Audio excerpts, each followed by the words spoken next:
يا أهلا بيكم. النهاردة هنكشف السر اللي محير كل صانع محتوى على يوتيوب، وهو طبعا الخوارزمية. هنعرف مع بعض ازاي نحول الكيان الغامض ده من عدو مش فاهمينه لأقوى حليف ممكن يوصل فيديوهاتنا الملايين. يلا بينا نفك الشفرة دي سوا. وده أول سؤال بيفضل يزن في دماغ أي حد فينا. بتقعد أيام وممكن أسابيع تجهز وتكتب وتصور وتمنتج، وفي الآخر النتيجة مشاهدات قليلة تحبط أي حد. إحساس صعب قوي بيخليك تسأل نفسك، هو أنا ماشي غلط في إيه بالظبط؟ وفي نفس الوقت بنبص حوالينا نلاقي فيديوهات تانية ممكن تكون بسيطة جدا، يعني فكرة عادية وتصوير متواضع، وفجأة تلاقيها انتشرت زي النار في الهشيم، توصل لمئات الآلاف ويمكن ملايين المشاهدات. ايه اللي بيحصل ده؟ هل هو حظ وخلاص ولا في معادلة سرية احنا لسه مش واخدين بالنا منها؟ الإجابة قطعة وواضحة، لأ، مش حظ ولا صدفة. الإجابة كلها بتتلخص في الكلمتين دول: خوارزمية يوتيوب. هو ده الحكم اللي بيقرر مين الفيديو بتاعه يستاهل يطير ومين اللي هيفضل مدفون ومحدش شايفه. وفي الشرح ده هنبسط الخوارزمية دي تماماً وهنفهم هي بتفكر إزاي.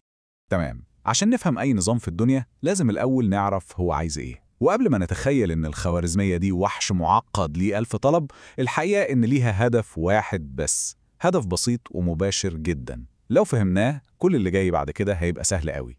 هدف يوتيوب الأوحد والأهم هو ده، إنه يخلي المشاهد على المنصة لأطول فترة ممكنة. بالظبط كده، يوتيوب عايز المشاهد يفضل يتنقل من فيديو للتاني للتالت وما يقفلش التطبيق ويمشي. كل قرار بتاخده الخوارزمية، كل اقتراح بتعمله بيخدم الهدف ده وبس. وده معناه إن المعادلة بقت واضحة جدا. أي فيديو بيساعد يوتيوب إنه يحقق هدفه، يوتيوب بيحبه ويعتبره محتوى جامد. لما الفيديو بتاعك يخلي الناس تقعد وقت أطول على المنصة، الخوارزمية بتبص عليه وتقول الله ده فيديو ناجح، لازم نوريه للناس أكتر. افتكروا القاعدة دي دايما، ساعد يوتيوب ويوتيوب هيساعدك. طيب ممتاز. السؤال دلوقتي إزاي بقى نعمل فيديو يخدم هدف يوتيوب ويخلي الناس تقعد؟ بصوا، الموضوع كله بيتلخص في 3 قواعد أساسية للعبة. لو فهمنا القواعد دي كويس ولعبنا على أساسها هنبقى بنتكلم لغة الخوارزمية. القواعد الثلاثة بالترتيب هي: أولاً لازم تشدهم وتخليهم يدوسوا على الفيديو بتاعك. ثانياً لازم تمسك انتباههم بعد ما يدوسوا وتخليهم يكملوا مشاهدة. ثالثاً لازم تحركهم من جوه وتشجعهم على التفاعل. ال3 خطوات دول هم خريطة الكنز. خلينا بقى ندخل في تفاصيل كل واحدة فيهم.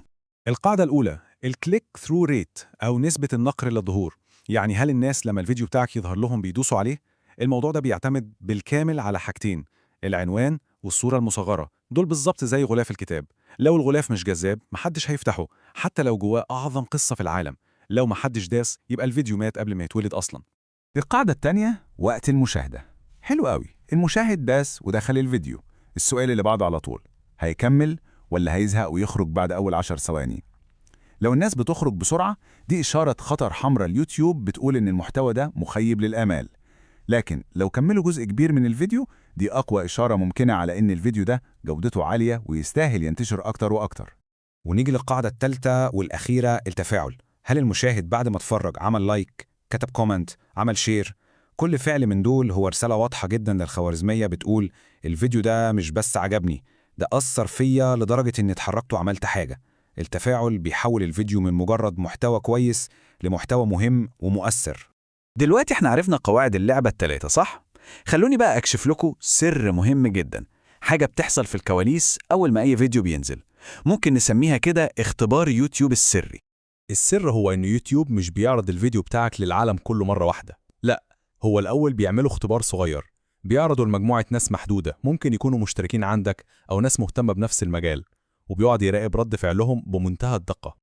يوتيوب بيبص على مجموعة الاختبار دي وبيسأل نفسه الأسئلة اللي احنا لسه قايلينها. هل داسوا على الفيديو؟ لو أيوة تمام. هل كملوا مشاهدة نسبة كويسة منه؟ لو أيوة عظيم. هل تفاعلوا معاه بأي شكل من الأشكال؟ واللحظة دي هي اللي بتحدد مصير الفيديو بتاعك. لو مجموعة الاختبار الصغيرة دي نجحت وعدت كل الخطوات، الخوارزمية بتقول ممتاز، الفيديو ده أثبت جدارته، يلا نوسع الدايرة ونعرضه على مجموعة أكبر بكتير. ومن هنا الفيديو بينطلق. لكن لو الفيديو فشل في الاختبار ده، لو الناس شافته وما داستش أو دخلت وخرجت على طول، الخوارزمية بتوقف اقتراحه فورا، وهنا الفيديو بيتحكم عليه بالنسيان. ممتاز. دلوقتي بعد ما فهمنا الهدف والقواعد والاختبار السري، نيجي بقى للخلاصة العملية. من الآخر كده، إزاي نطبق ده عشان ننجح؟ الموضوع كله بيتلخص في إننا نبعت الإشارات الصح للخوارزمية ونتجنب الإشارات الغلط دي بأي تمن. أكبر الأخطاء اللي بتبعت إشارات سلبية قاتلة هي عناوين مضللة بتخلي الناس تهرب أول ما تدخل، صور مصغرة ضعيفة ومحدش بياخد باله منها أصلاً، مقدمات مملة بتطير المشاهدين في أول 30 ثانية، حشو وكلام كتير ملوش لازمة، ومحتوى عشوائي ما فيهوش أي ترابط. كل دي أفخاخ بتقول اليوتيوب المحتوى ده لا يستحق وقت الناس. وفي المقابل وصفتك للنجاح هي التركيز الكامل على 3 أهداف وبس. أولاً، خليهم يدوسوا، وده فن صناعة الفضول بالعنوان والصورة. ثانياً، خليهم يكملوا مشاهدة، وده فن الحكي والتقديم اللي يشد الانتباه. ثالثاً، خليهم يتفاعلوا، وده فن بناء علاقة حقيقية مع الناس اللي بتتفرج عليك. وبس كده، هي دي كل الحكاية، هي دي الخوارزمية بكل بساطتها. الموضوع مش أكواد معقدة ولا حظوظ، الموضوع كله بيدور حوالين إرضاء المشاهد. لو قدرت تقدم للمشاهد فيديو يحترمه ويحس بقيمة وقته، يوتيوب هيكافئك بانتشار ممكن تكون عمرك ما تخيلته.